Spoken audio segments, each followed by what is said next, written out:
through high school, Tappan Zee High School in Piermont. And I graduated in 1938, and my father had already gotten a job for me in New York City as a draftsman, which I did. And I worked for the Lummis Company for a short time, and then went to work with another engineering outfit where my father worked until after one deferment with Mercer Engineering, I decided that I just better get in the Army and see how all this is going to work out. So as I said, I had a 6-month deferment. I decided not to do it anymore. And that's because, as you said, you were working on government materials. Yes. Oh, it was government. It was government-inspired work, so right. that it was all legitimate. But what was the date now, Charlie? The war was underway. Oh yes, very definitely, very definitely. And as I said, I worked 3 nights a week. I worked 6 days every week, and people just in New York City just didn't understand who I was and what I was doing there when all the other guys my age were in service. So it really got to me enough to say I've had it, no more deferments. You said you met a woman on a bus or a train, and she was. I met one woman. She was the one that really did it. She walked right up to me in the subway and she said, "The hell are you doing here?" I said, "What do you mean?" She said, "You should be in the Army like the rest of the guys." I said, "Okay." Anyway, that did it. Absolutely. Pretty much. Yeah. So as I said, I was married, and Muriel and I were married, and I just said I can't take it anymore. So okay. I've got to let this happen. I've got to get taken in the service, and I know I will. Yeah. So as I said, it did happen. I was drafted immediately. Yeah. And my introduction was Fort Dix in New Jersey, and from Fort Dix I went to Belvoir, Virginia, Fort Belvoir, Virginia, where I did my basic training in the Combat Engineers, which was one tough basic engineering, basic thing. We did just about everything you could dream of as in our basic training. We had explosives. We did all kinds of things. We cut trees down with explosives yeah. wrapped around them. Oh, we did all kinds of yeah. things. We built and took down bridges and you name it. And most of it was done. Most of the basic stuff was done in the swamps of Virginia. Mm-hmm. And it was not easy, not easy. At the end of our training, which we took full basic training. At the end of the training, I was yanked out of line. We were going on one of our overnight hikes, which we did quite often. Yeah. A nice night walk in the woods of Virginia, yeah. stumbling over each other, and yeah. the language was terrific if you'd ever heard it. Military, right? Anyway, I was just ready to go on one of these overnights, and I was told to pack up my stuff and get over to the old post in Fort Belvoir, which the old post was the permanent Army post. And that's how I was introduced to what I was I was trying to find out what I was going to do there. Yeah. And I was told that I was going to be a combat photographer. And I said, oh, whoa, whoa, how did anybody do that? How did anybody... How did you get from there to there? Yeah. Yeah. But Anyway. it obviously was your drafting experience. I guess, I don't know. Somehow that appeared. And, but anyway, yeah. it was at the very opportune moment. There's no question about that. Yeah. And on the old post, we, the 27th, 65th, were really well taken care of. Mm-hmm. We lived in the regular Army buildings there. Yeah. We had tiled bathrooms, and this was unheard of, you know. But we were right in really what I consider regular Army. And as I said, all of the cooks and all of the other personnel were regular Army. Yeah. And so we considered ourselves regular Army anyway. And after we took another basic training for some reason. Now, were you still in the same area? Oh, sure. Okay, so you're Sure. still in... Basically the same place we were, sure. Okay, just a different... Oh, yeah. Yeah. And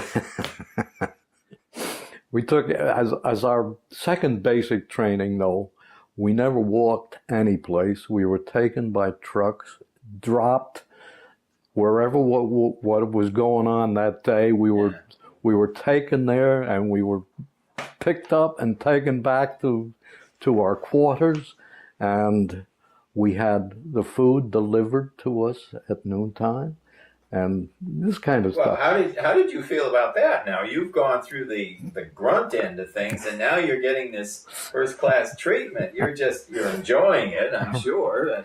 To tell you the truth, at the time, it was almost unbelievable. You know, what are we doing? Yeah. Anyway, it was just that. We left Belvoir. The 27th, 65th left Belvoir in basically train. The train picked us up at Belvoir and took us up to just outside of Boston. Where you told me the camp, Fort. Yes. Charles. Yes, you mentioned that. Yes, I did. Oh, let me see. I must have it here. It's here. Yeah, I know, and it's Fort. Departed Bellevue and went to second page, top of the second page. I think it said Miles Standish, wasn't it?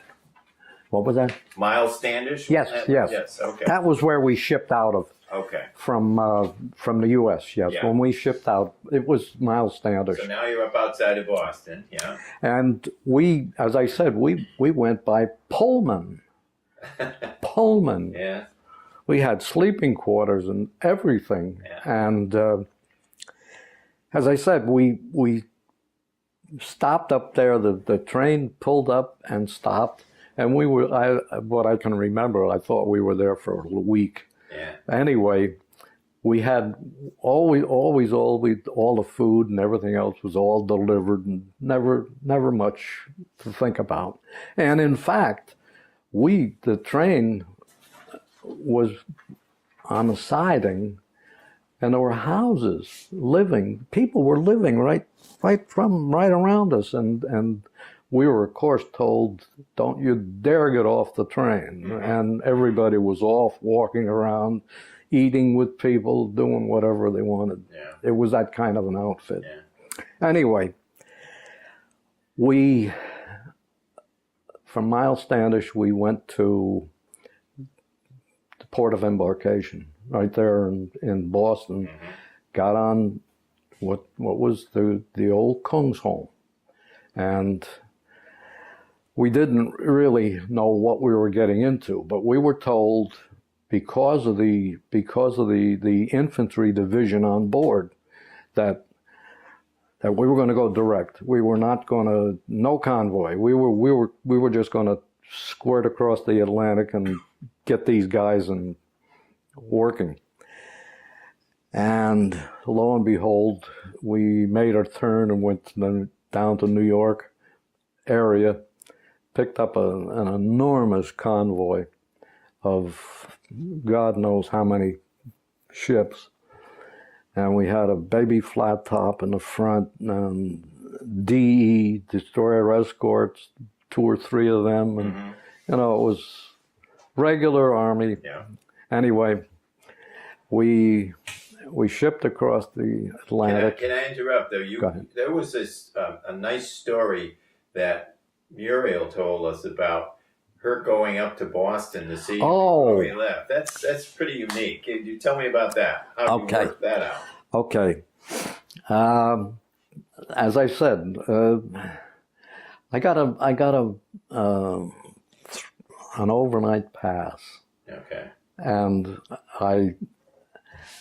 some guy, don't ask me who, somebody in the 2765th who had gotten time off because he was up there in his home state. Yeah. He called a whole bunch of people, guys, and said he called the wives of ours. Yeah. And he said, come up to Boston and check into this hotel. The Essex Hotel. Right? Yep. And which she and a number of other gals did just that. Yeah. And of course, as we arrived to eat in the hotel, all the rest of the guys looked around and said, "How the hell did you get your wives up here?" And he said, "We just know how to do things."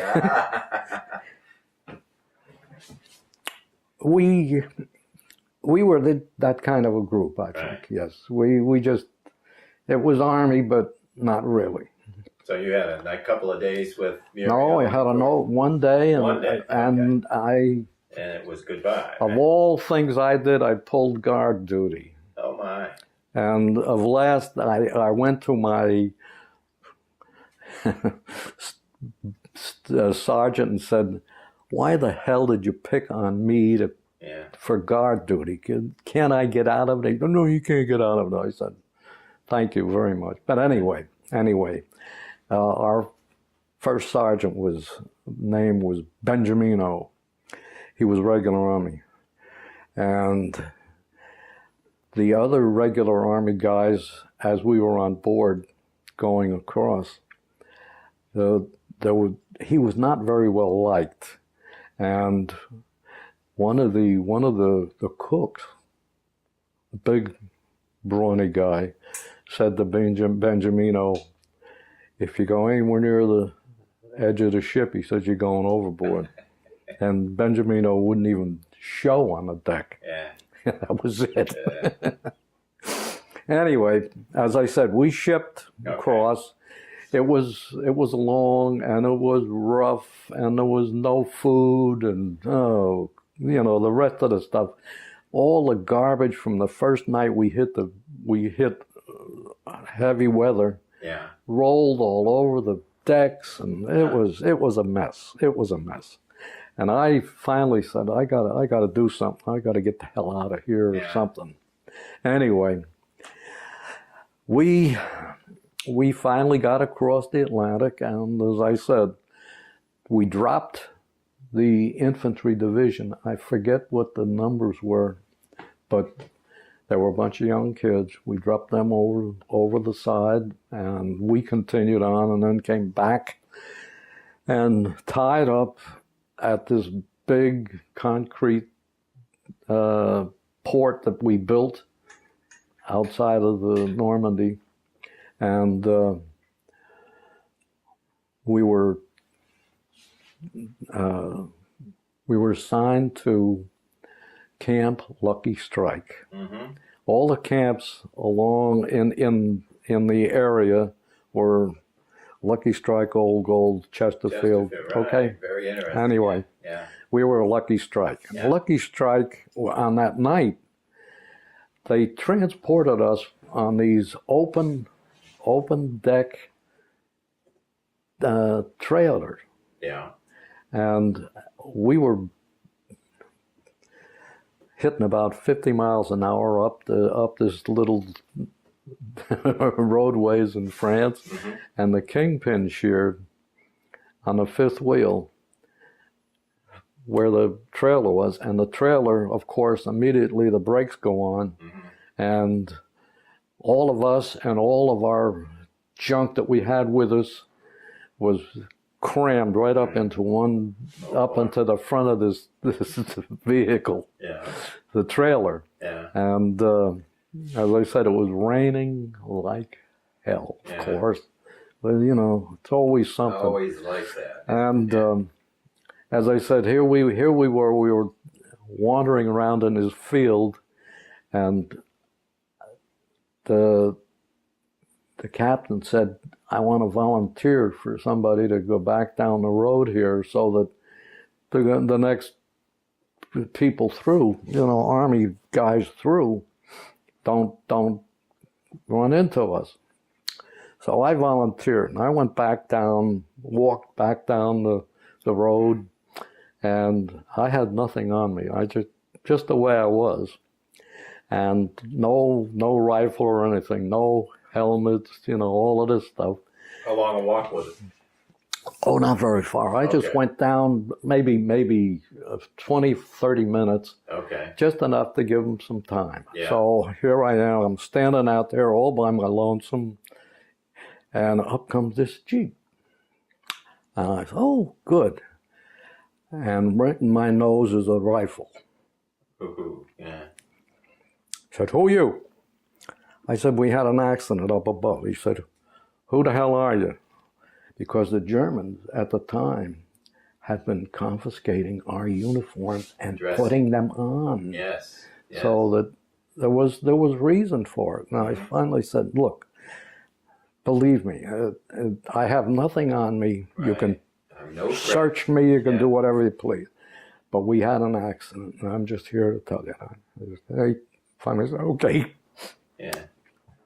Get in. So we arrived at Lucky Strike. Yeah. Great place. It was a big, I don't know how big the tent was, but it was an enormous tent. Yeah. And it was in the middle of the tent, on the ground. There was nothing on it. This is ground. Just a tent. Yeah. Big tent. In the middle of the tent was K rations. These boxed and canned K rations to eat. And that was sum total of what was there for us. The rest of it, no, nothing. Yeah. So my duffel bag, which was half full, I used that as my bed. I slept on my back on the duffel bag. So you had no bunks? Incomplete with all my stuff that I had on, my overcoat, the works. I never took my shoes off. Wow. Anyway, they finally gave us some of these, like a mattress. But the mattresses were, oh no. Okay. These mattresses were filled with hay, straw, from the fields. Yeah. And it was wet. Oh. All these things were wet. Yeah. That's why I said we didn't even bother to take our clothes off. We just laid down in complete uniform with our everything on. Yeah. And as I said, we had no provisions for food, so we were assigned to eat, you know, with the British somewhere in the vicinity of where we were in the Lucky Strike, and the food was British food. You can have it was pretty bad, and we decided not to eat their food, but we ate candy. We could get all this stuff came on, you know, from Army. Yeah. We had plenty of candy, plenty of other kinds of food, not real food, but it was good enough for us. And things got a little better. How long did that go on now? How long were you? We were screwing around up there for weeks. Oh, really? Yeah. Because, well, they didn't really know exactly what to do with us, I guess. I don't know. So you still haven't found out that exactly what your task was? We had no idea where we were headed. No, no. Maybe the officers did, but I kind of wonder. I kind of wonder. Okay. Because they never said what we were going to do until we started going. Okay. And our trip from Lucky Strike to Paris, France, the outskirts of Paris, France, Bobigny. We did part of it by rail. Most of it was rail. Yeah. And it was, they were open cars. We weren't exactly the nicest people in the world, our Army people. They did a lot of stupid stuff with natives, and it was not good. I was a little disgusted with how we acted. Okay. We were the big wheels, and anyway. Behaving properly. Anyway, right? Yeah. As things turned out, Bobigny, there was a big brick building there, and we said, "Oh boy, we're gonna really live in style." Except that out away from the building were all these tents, and that's where we lived, in tents. Yeah. And this was wintertime, and it was not easy because the heat came from little stoves, and of course the fuel we had to find. Oh my. Yeah. Some guys changed a wood burning stove to burn oil, and they were fuel, gasoline, and they had gasoline cans, and they were dripping. Oh boy. And these things would go poof. Yeah. Yeah. And finally one night the whole damn thing went and took a tent, burned the whole thing down. Oh my goodness. Yeah. And that's when they said no more of that crap. Yeah. And then they finally started getting us fuel. Yeah. As I said, we all our equipment was set up inside the building. Okay. And we said, I wonder why we're not in there. Well, after months, we finally did. They finally decided that we should be in the building. Mm-hmm. Of course, it was not well heated and a lot of other things, but it was a lot better than living out in the grounds. Yeah. Yes. Well, we were treated like regular Army, but we also were treated like we were recruits, and we had close order drill and all kinds of stuff going on. There was a farmer's home and a big field where all the cows and stuff ate, and this is where we held close order drill. Oh my. And close order drill was, would keep your eyes on the ground and make sure you don't walk through the... Yeah. And the Army was going like this, and the officers are screaming, "Stay in line," and all this stuff. Right. The hell with you. Anyway, I'll go back. Benjamino was, as I said, our first sergeant. Yeah. And he was regular Army. Back in Belvoir, he used to get us up in the morning. And he would walk into these nice barracks of ours, and he'd start screaming, "Get out of bed," and all this stuff. And some guy would say, "Who the hell is talking?" And Benjamino would pick out up and go, "Oh, who said that?" We used to get him so damn so screwed up in the morning Yeah. that he finally decided that he wouldn't do it anymore. Yeah, And he just left us alone. If we got out of bed, fine. If we didn't. Anyway, that was the little cute, aside. Back up in France. As I said, we took a long time to set up our equipment. It was heavy, and we didn't. It took some real doing to get it back together, and we were daily. We got up, we ate, we had good rations. We had probably the best, and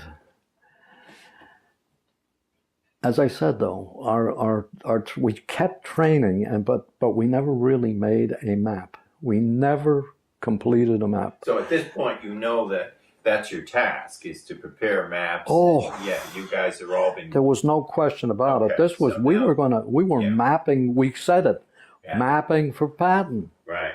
and this was the whole thing. We were part of the Third Army, almost part of the Third Army. Right. And I think that is why we were never touched during the Bulge. Mm-hmm. I'm sure that that's the reason, because 270 of us running around on the outskirts of Paris, and we never got called, but there were all kinds of guys that were being drug into that Bulge. Yeah. I'm just saying, we had to have some connection. Well, it's a specialized unit. And it was a specialized. Anyway, as I said, we never made a map. I, for one, had with nothing to do most of the time. We were in Paris most of the time, and we got to know Paris very well. Mm-hmm. And we had a lot of fun, really. We had our wives send us a whole bunch of stuff like cigarettes and candy and silk stockings, you name it. We used to go into Paris with our little bags loaded with stuff and go into the stores. Little bargaining power. Beautiful store. Yeah. Push the stuff away from the counters and just set it up. And boy, we had people. They bought our stuff. Sure. Yeah. Wow. Well, they didn't have any. Right. So as I said, we really screwed around in Bobigny for no reason. The Bobigny was right on the end of the metro system. Mm-hmm. And it was a pretty crude place. There was a bar where we were stationed just away from this area, and there was a bar on each corner. And the French were in there drinking like crazy, and so were the U.S. troops. And God, we had more fights in that place. We're up there. Yeah. Okay. In the bars. Anyway, like I said, the war came to an end. Okay, so it's May of 45. Yep. Right? Yeah. So they decided, we had already thought that we were going to go back. Yeah. We were going to ship out. The orders were, Muriel saw it. Yeah. She saw that we were the 659th was going back. That was the battalion going back, and we were going to be shipped to someplace else to the west. Yeah. So instead of that, they decided to bust the place, break it up, mm-hmm. and which they did. Actually, the 2765th ceased, and Muriel knew it. She saw it, that the 659th was not going to. We were the battalion Okay, you see it there. Yeah, I do. Yeah. Anyway, we were these 270 guys. The officers were treated a little differently. What they were doing, they were taking the officers and putting them in areas where there were the replacement guys were coming in to the Army from the U.S. Yeah. And those officers were being put in charge of these, and we kind of, us, the guys, got separated. Mm-hmm. I was sent to where was I sent? I was sent to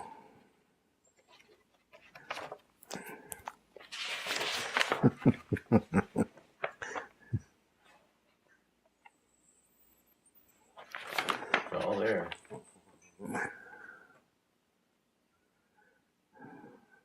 oh God, that's way back.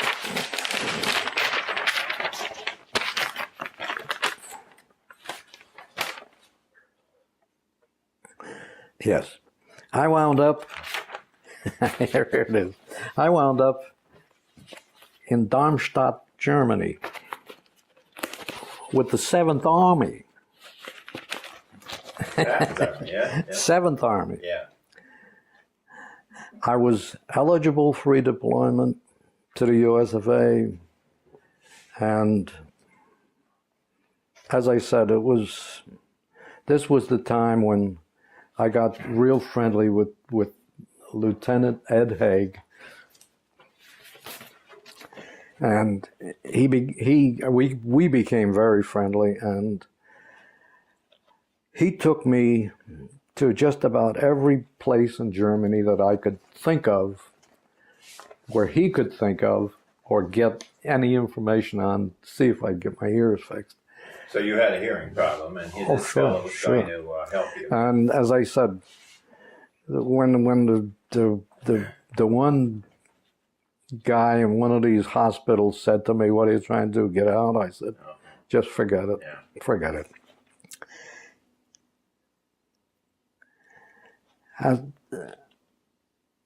Okay. I kind of got lost, but anyway, as I said, Well, do this for me, Charlie. Go back to being in Camp Lucky Strike when you first put your unit together, and take me through the making of one of these maps. You were talking about the aerial photographs, the overlap. Okay. I'd like to hear the technical side of preparing one of those maps. How you make a map. Yeah. Okay. Yeah, okay. that would be very interesting. All right. As I said, the Air Corps flew the pictures. The Air Corps flew at 20,000 feet. They took 9x9 positives, pictures, Photographs, of the ground. Mm-hmm. Along the line of flight, the pictures overlapped by 60%. Mm-hmm. The side, or along the flight on the sides, the pictures overlapped 20%. Mm-hmm. So that you got a perfect pair. You had to get a pair of pictures. Yeah. And then, of course, the multiplex machinery was all set up so that you could really, I don't know how to say it, but you could make a pair of pictures so that they were absolutely perfect. Okay. As it was taken from the ground, from the air. Yeah. And this pair you put into what they called a multiplex machine. The multiplex was nothing more than two tubular Heads. areas for light. Yeah. And that's really what they were, but they had all kinds of adjustments on them. So that you could adjust up, down, sideways, angles, every direction, all kinds of little knobs. And you had to, as you put these, and the pictures 9x9 were made into 2x2 glass diapositives, which were again, positive pictures. And those were the two that you put in the machine, the multiplex machine, to make your maps from. And as I said, the two machines where these little diapositives were very adjustable.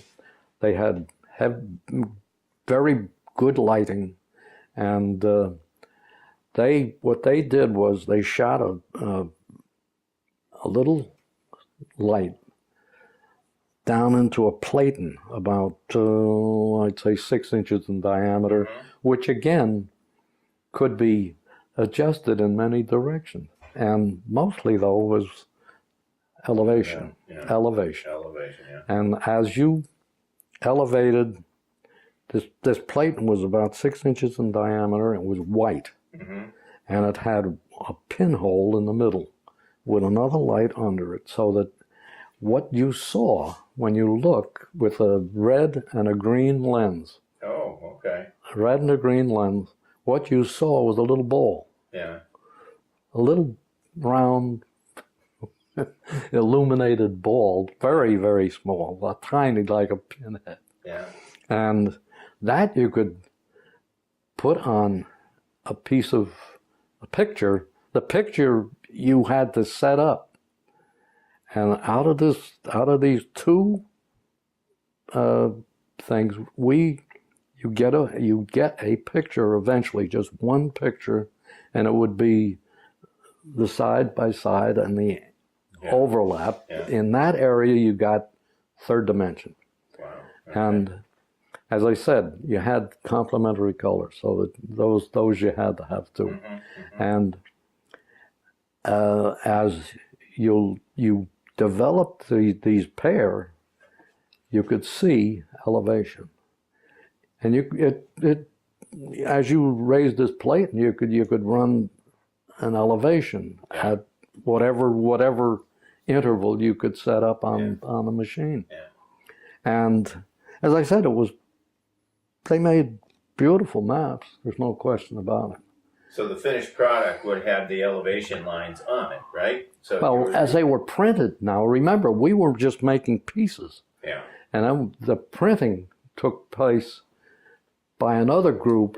Yeah. And they finally put it all together, the pieces and parts. Right.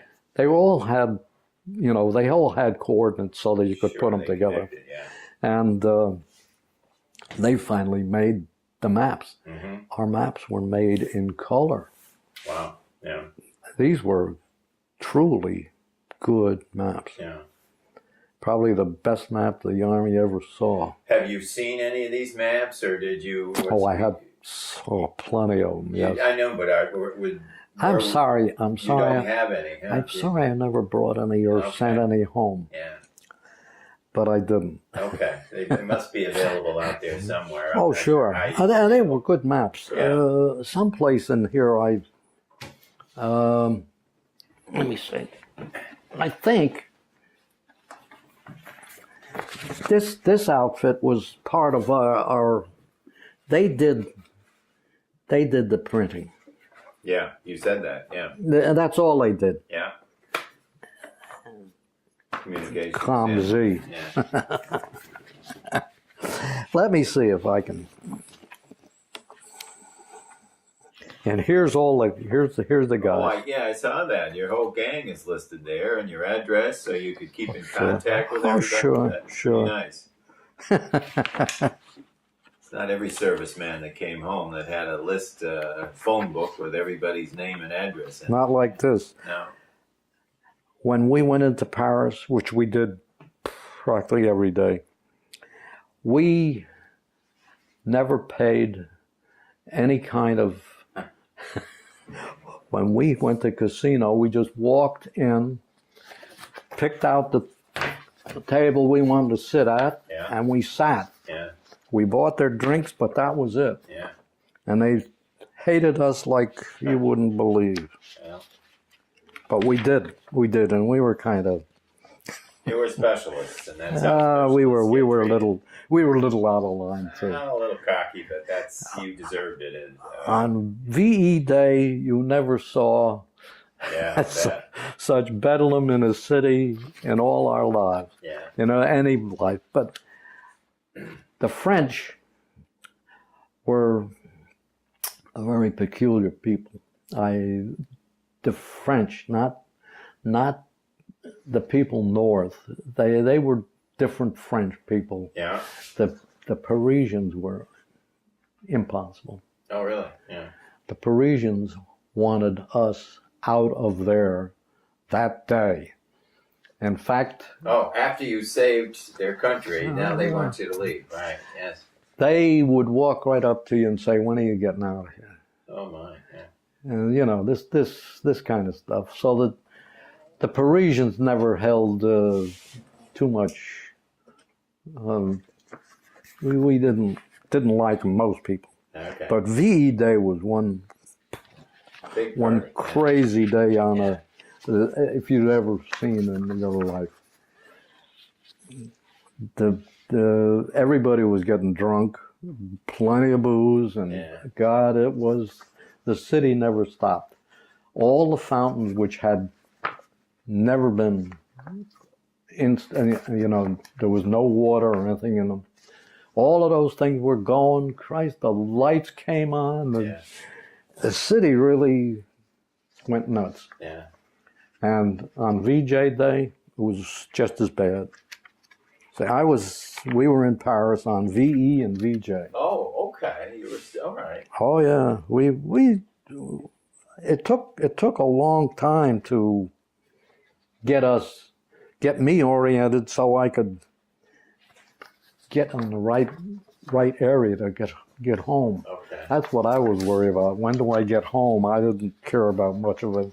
So, VE Day comes along, and your unit is broken up or dispersed, or what was the next step from there? That's right after that. We were dispersed So all you weren't over. making maps anymore. We were You still had the talent, though. Oh yeah. I mean, you guys. Didn't you say you thought you might be going to Japan? Oh yes, yeah. Yeah. It was very definite. We almost knew that we were going to wind up in Making maps. Asian territory someplace making maps, but as I said, it didn't work. But if you look at this was all done Wonderful artwork. by people. Yeah. Us. Yeah. We were a bunch of engineers, draftsmen, artists, pure artists. You have no idea the talent that was in this outfit. They must have really scrubbed through lots and lots of people. Yeah, you, right? So. But this is what the 2765th turned out to be, and it was, as far as I'm concerned, I just walked into probably, and without a doubt, the best place I could be. With no question about it. And because I saw lots and lots of guys, Paris was one of the places, one of the cities where European guys, not European guys, but guys that were wounded, were sent back to Paris for give them a week, Yeah. We saw some pretty tough Oh, I'm sure. people. I'm sure. Yeah. And that's one of the reasons why not until way after did we ever use that. You couldn't tell who we were. Now, why would you do that? You just Even our own guys would walk up and say, What are you doing? Okay, because of your specialty. Where you been? Yeah. They'd walk right up to you and ask questions. Sure. So as a result, it was much easier just to not be identified. No identification. We did that for a long time, and minimize the. And then then we finally decided, what the hell, let's do Sure, it anyway. sure. But that was it. It was, I'll tell you, it was, as far as I was concerned, it was probably a big waste of time. And probably, as far as I was concerned, a waste of money. Well, Because we did nothing. We did absolutely nothing. but that wouldn't have been the case if the war had continued, right? Oh, You were working in a direction. Oh yeah, to, sure. So now that it's you're disbanded and you're still over there, and you're starting to think about. Did you think that you would be going to Japan to do the map thing with your unit, or No. another... No, that was all finished. Okay, that once the outfit was broken, okay, we knew that was it. all right.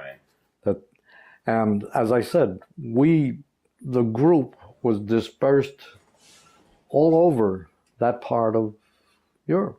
Okay. Germany. You know, we, as I said, I wound up in Darmstadt. Okay. With a good little outfit. I don't know what the hell they ever did. They probably never did much. Yeah. But I shouldn't say that because Ed Haig would hate me for saying that. But Ed Haig and I got along very well, and he was a good man, and made it very reasonable to be in the Army. He was that kind of a guy. In fact, after war was all over and I had already come back home, and I was working in New York City and where I'd been working before the Army, and all of a sudden in walks Ed Haig. Oh my goodness! Oh wow! He had he evidently had re-upped. Okay. And and he was finished. Yeah. He was just finished, and he was on his way home. Okay. So we went out, had a drink, and Nice. Yes. Yeah. the Army was, as far as I'm concerned, was good to me. It, I'll tell you what it did. It took a guy like me who'd never been any place, and from a little town in New York, and it gave me perspective on life, I guess. Absolutely. And Muriel and I always said to Muriel, I said, the first chance we have, we're going. I'm going to take you back to France. Yeah. And I'm going to show you where we were. Yeah. And we did. You did. Oh, okay. God, we started our first trip back was 1955. Okay. And we got on a plane down in New York City, Idlewild, as the name was then. Yeah. And we flew in this two little, I don't know, it was a small plane. I forget the names, but anyway, we flew from Idlewild to the Azores. Right. Stops along. Oh, we had to stop. Oh, yes. yeah. Oh, yeah. Sure. Yeah. And the first trip, of course, was we went to France. We were all over Europe, and we've been to different parts of Europe for years. We've been and don't want to go anymore. Now, had Muriel been there before, or were you showing her Europe no, for the first time? we were doing it together. Yeah. No, we'd been U.S. That's the only places we'd ever been before. And as I said, we spent year after year after year in some part of Italy, Visiting, okay. Germany, Yeah. Switzerland, you name it, we were there. Wonderful. And we've also been to Japan. We toured. Yeah. In fact, Jim, Yeah. Jim, I worked for an outfit up here in Connecticut, and I used to get 2 weeks vacation, and I used to go in every year and say, hey, I'd like to have 2 more weeks, no pay. And this is what I did. And it worked until finally one of the guys that I worked for, who I disliked immensely, I won't tell you his name. No, He's dead anyway. Yeah. But anyway,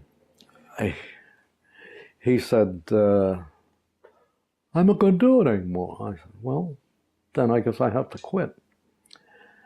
And finally, it got to the point where it was a little too much. So I did just that. But you gave, that's United Technologies, right? You get how many UTC. Years? UTC. And how many years were you there, Charlie? From 60 on till 82. Okay. 82 was... Good career. Yeah. 82. I remember the day.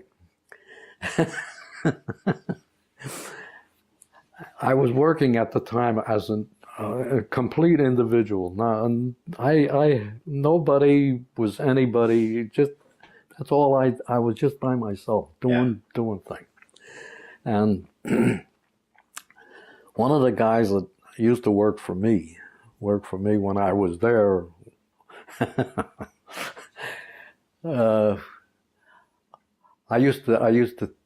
I said to him the day I left, I said, hey, George, give me an idea what, I was working 3 days a week, this kind of stuff. In fact, I had a contract. See, that's what I did. I said, look, I was ready to quit. And I said to one of the guys that was one of the older guys that I'd well known, I said to him, if I could get a contract for 1 year, I'd get the hell out of your hair.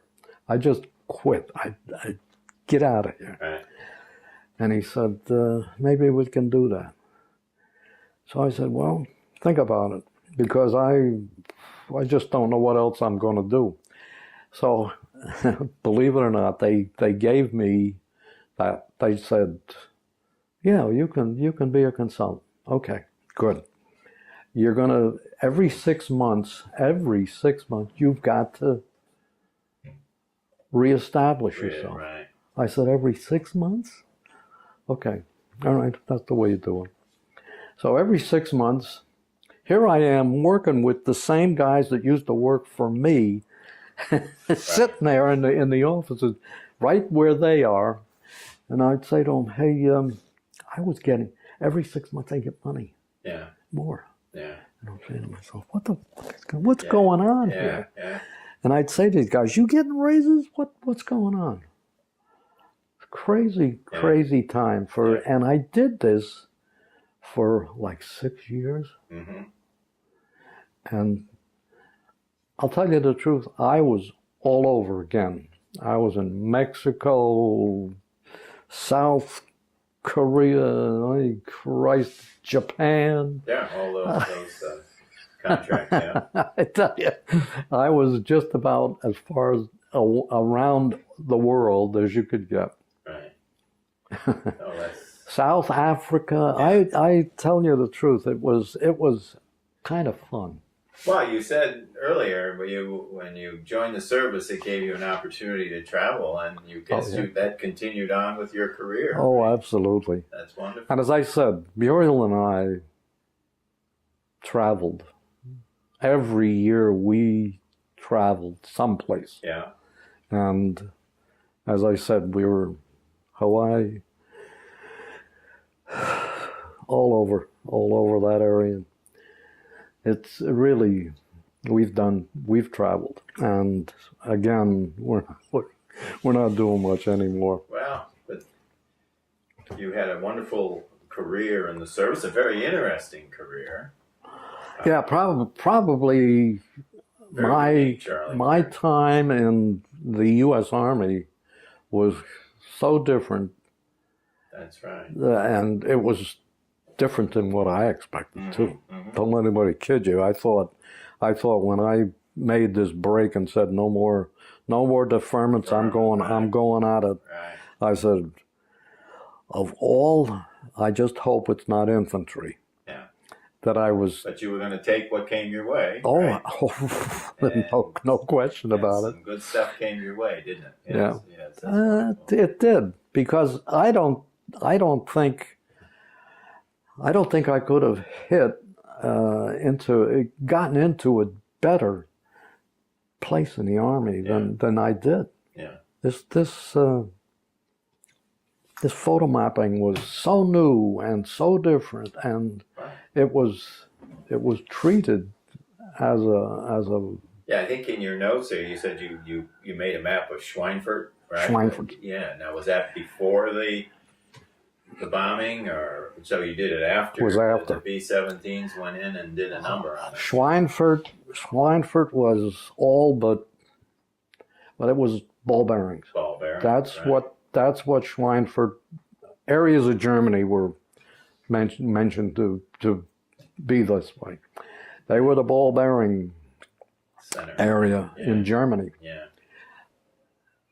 Schweinfurt was, I would say, about 90% devastated. I mean, it was really, really devastated. And it was done on purpose, of course, to shut down industry. Absolutely. That was what it was all about. So as I said, I took the opportunity. I just said, I volunteered. I wanted to see what Schweinfurt looked like, because I'd been through Schweinfurt after that, and wondered, boy, this looks. Anyway, I got that opportunity, and it took a long time to make this map, which I did all by myself, and it wasn't in color though. It was just a map, and it opened my eyes. I had the opportunity on my way home again to go back through and see. Wow. Oh yeah. It's just amazing. But it was a target that needed to be dealt with. Oh, and we lost a lot of planes over Schweinfurt as well. Germany was really devastated. Yeah. And there was a reason, of course. It always amazed me that the Germans didn't catch on a little earlier than they did, but they did eventually. Yeah. It was too bad. Now, how did you feel about what was going on in Japan? Now, you number one, you thought you might be going there, but then Truman made the decision to drop the bomb. How did you feel about that, and where were you when you heard about that?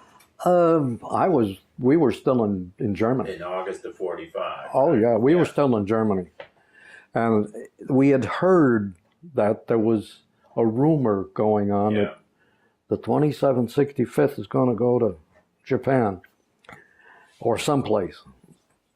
And, we had absolutely no way of knowing whether it was going to happen or not. But then when they broke up 2765th and dispersed us in France, Germany, wherever, then we knew that there was no more.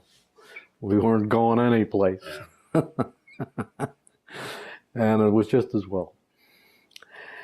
As I said, Darmstadt, Germany was quite it's a nice little town. Yeah.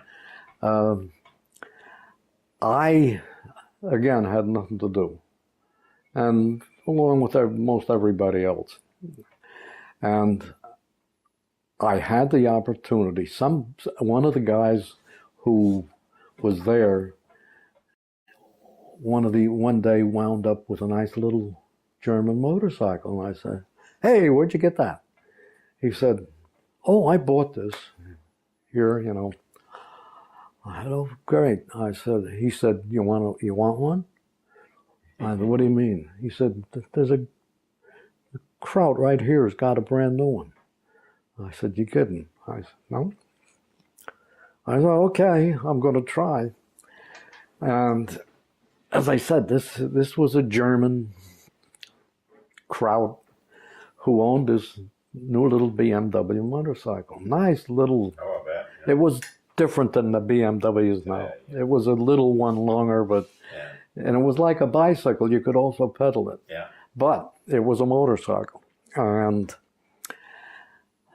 I got in touch with the guy. He was in our motor pool. I said, "I understand you have a motorcycle." He said, "Yeah." I said, "How much you want?" And he started telling me what he wanted. And I said, "Tell me how I can, what I can give you." That, negotiate. Yeah, how do we do this?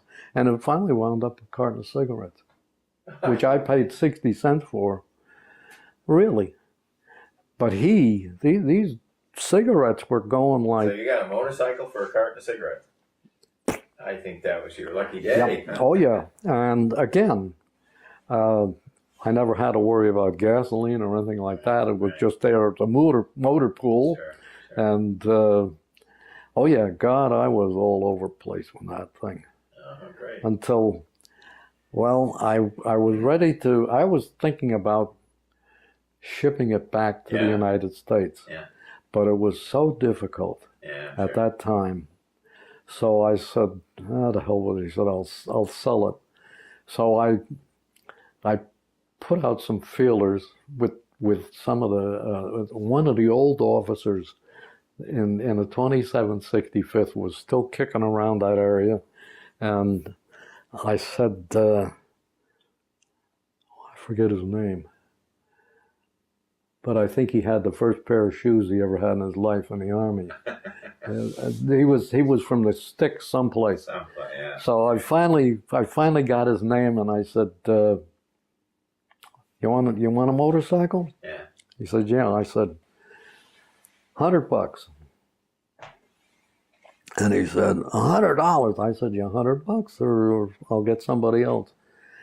So he gave me a money order, $100. I sent it back to Muriel, of course. She bought a washing machine, about 2 weeks later, this squarehead second lieutenant, I forget his name, he was a Southerner. He, as I said, had his first pair of shoes in the Army. He said, I had a flat tire. I said, well, what do you want me to do? He said, but I can't buy any tires. I said, what do you want me to do? Yeah.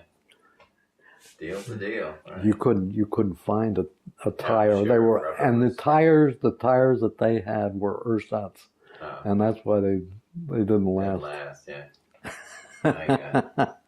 So, my army time was really, when you really come right down to it, was a waste of time. Absolute waste of time. Even just spending the money to send me and get me was crazy. Everybody went for a reason, and you were I there guess. with your group. At the time. Yeah. I mean, I really, at the time, with another thought. At the time, here we are. I'm wandering around Normandy, up here in Lucky Strike, and the bulge is going on, and we're still wandering around, and there's nobody. Nobody seems very interested in us. And I'm trying to figure out what is this about. Yeah. And absolutely the only thing I can conclude from that is that we were attached to Third Army, Patton, and Patton must have said, leave him alone. These guys belong to me. I don't know that for a fact, no, you don't, but that's but I gotta believe that absolutely. there was something, because we were sent there to make maps for him. Yeah. Well, that's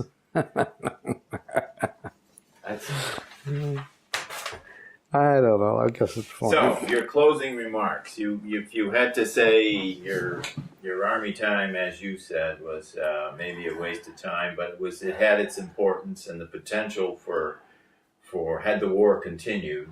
Oh yeah, if the war had shifted to the Pacific area, you're not kidding. We would have been there making you were maps. all trained and ready to go. Oh so yeah, they had so. We were capable of doing the whole thing. Right. We were capable of right from the beginning to the end. Yeah. So. Oh yeah, that's an important part of your military time, and that's even though you said you had a lot of free time or time, the bottom line is you were there for an important reason, and were part of the all the men that went, the men and women that did their part. You just had a very unique approach to it. Like I said, the interview nice. we were in Paris just about most of the time. Yeah. And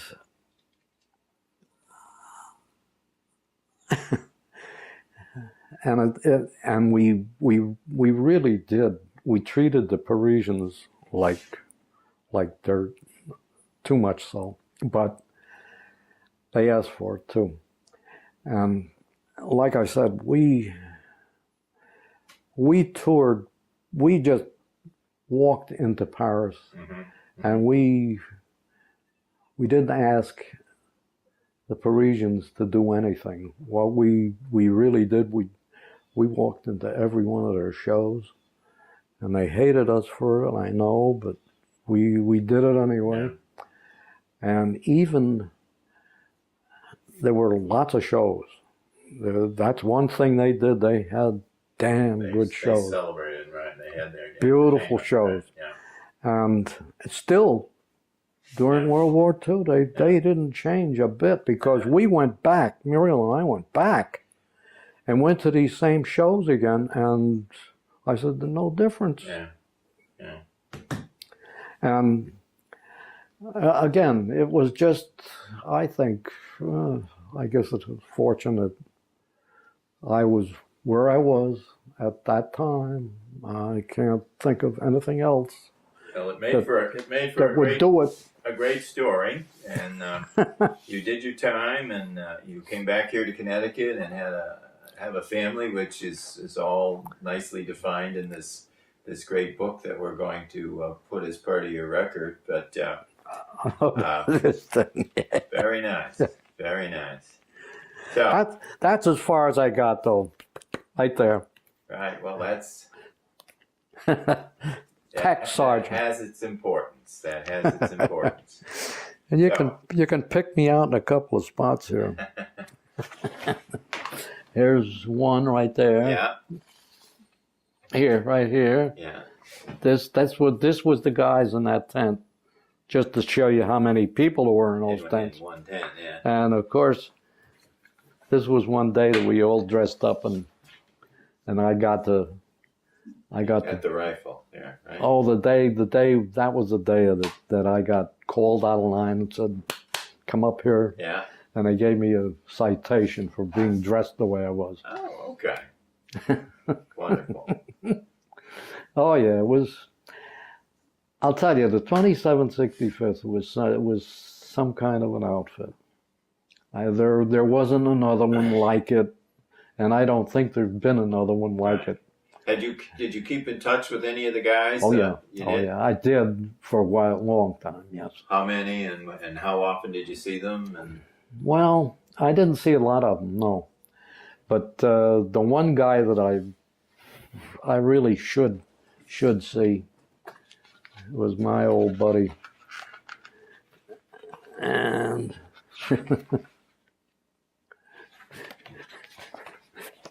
my old buddy. Where the hell is he? I thought I had. There he is, Martin Tamala. Martin Tamala, yeah. And he's from Indiana or some state over there. I should have seen Martin because he and I really hit it off well. But there was a bunch of guys that really had a lot of fun. Lots of fun. Hold that up, Charlie, right up so I get that on the camera. I want to see. This- There you are. There. How old are you there? About in your 20s, early 20s, right? If you're that. I went on 22. It should be about 24. 24. You look pretty good with those sunglasses on, and as you do today. Thank you. So, with that, we'll wrap it up, and Let me see if I got any other. Yeah, give me a closing comment here, and we'll wrap it up with a. I think I covered most of that.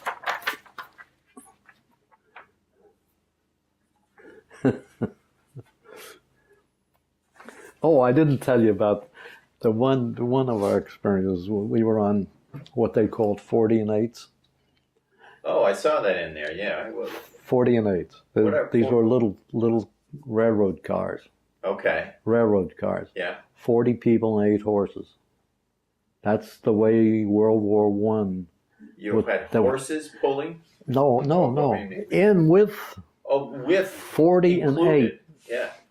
That's what they called them, 40 and 8. Yeah. And we had more fun with those. That we were transported in 40 and 8s. Yeah.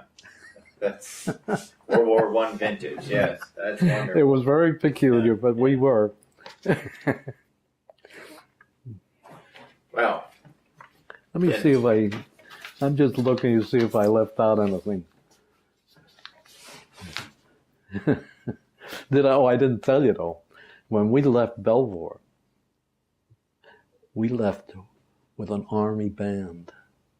They brought an army band in when we got on the I railroad. saw that in your notes. And You must have. What did we do We to were- deserve a band? Right? Haven't done anything yet, right? You were just getting shipped out. But never did anything. wow. Oh, God. Well, Charlie, I want to say thank you. The Veterans History Project at Central Connecticut thanks you, and the Library of Congress thanks you. And it's Okay. been a pleasure and an honor to sit here today and hear your story, your interesting story of your time during World War II. So with that, It was different, that's for sure. well, it was my pleasure to interview you. Thank you so And much. I thank you very much Okay. for doing it. My goodness. All right, my friend.